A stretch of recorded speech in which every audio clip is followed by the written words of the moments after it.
Hey guys, Dr. Rob here. Today I want to welcome you to another one of my whiteboard sessions. Today we're going to talk about how to do a thyroid detox, but before we do that, please take a second, subscribe, click the notification button, and share this information with your friends.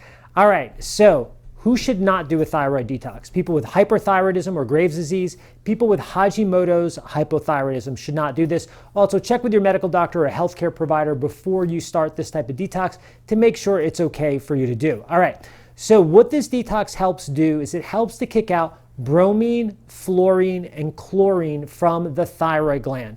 Bromine, fluorine, and chlorine, I've talked about these in other videos, are halogens.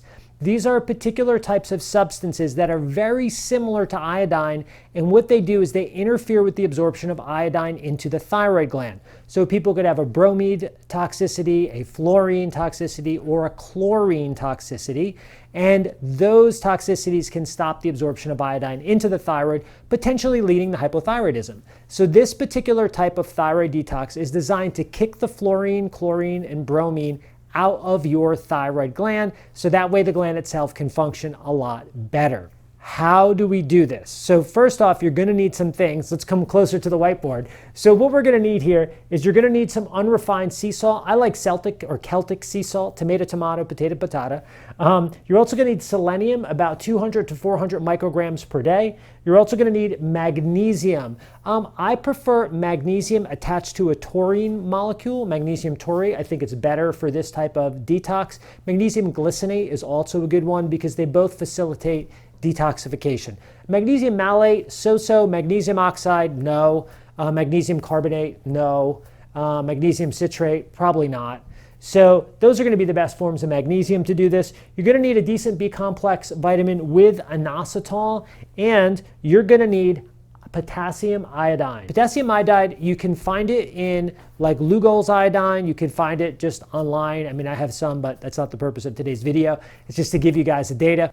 This is how you do this. For the first week, you're going to go ahead and you're going to take 1/2 teaspoon of unrefined sea salt in warm water, about 16 ounces of warm water, twice per day. So you could do this in the morning. You could do this again later on in the afternoon.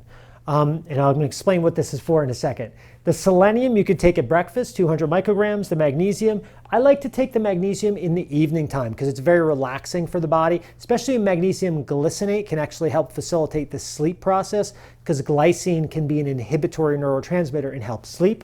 The B-complex with inositol, take at breakfast, and the iodine you're going to start on week 2, but I'm going to explain that in a second. So you'll take all this for a week. That kind of sets your body up for the detox. Now, here's the kicker. We're going to start with potassium iodide. You can usually find this in 12.5 milligrams. You're going to break one of these in half. It's going to be 6.25 milligrams. The first week, you're going to do 6.25 milligrams of potassium iodide a day, which is actually a lot of potassium. A lot of iodine. So you'll do 6.25 milligrams a day for the first week that you're on potassium iodide, which will be the second week of this whole process. So week 2 and week 3, you're going to do 12.5 milligrams, which is typically a whole tablet. That's for weeks 2 and 3. Weeks 4, 5, and 6, you're going to do 2 tablets, which is going to be 25 milligrams. Weeks 7 and 8, you're going to do now 50 milligrams. Each one of these is 12.5, so that is 4 tablets, okay? So you're going to do 4 tablets for weeks 7 and 8. Then you're going to start to go backwards. Weeks 9 and 10, we're going to go back down now to 25 milligrams. Weeks 10 and 11, we're going to go to 12.5 milligrams. And weeks 12, we're going to go to 6.25 milligrams. Weeks 13, you're now done, which will be 14 weeks of the overall process. At that point in time, if you did a 24-hour urine study for iodine sufficiency or deficiency, now would be the time to redo it. And your iodine stores should have come up to normal, as well as you should have cleansed out any fluorine, chlorine, or bromine that's in your body.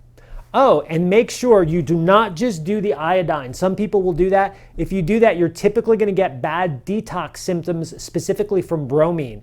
And those are really nasty. The other stuff like the unrefined sea salt, the selenium, magnesium, the B complex, that all works together to effectively and efficiently remove like bromine, chlorine, and fluorine.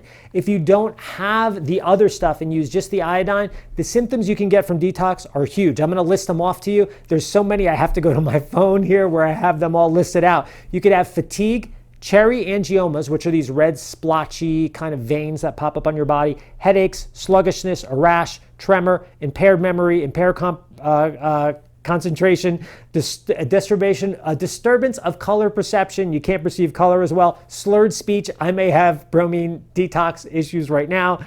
Emotional instability, hair loss, vision changes, depression, runny nose, reflex changes, metallic taste in the mouth, sensitivity to light, hallucinations, diarrhea, eyelid twitching, dream changes, increased salivation, anxiety, kidney pain, dry mouth, body odor, and sweating. Make sure you follow this correctly. Get all the bromine, fluorine, chlorine out of your thyroid, get your thyroid kicking well. If you have any questions, please list them down below. Also list out any comments. I'm happy to do my best to respond to those when they're there. Thanks, and I'll see you at the next whiteboard session. Bye.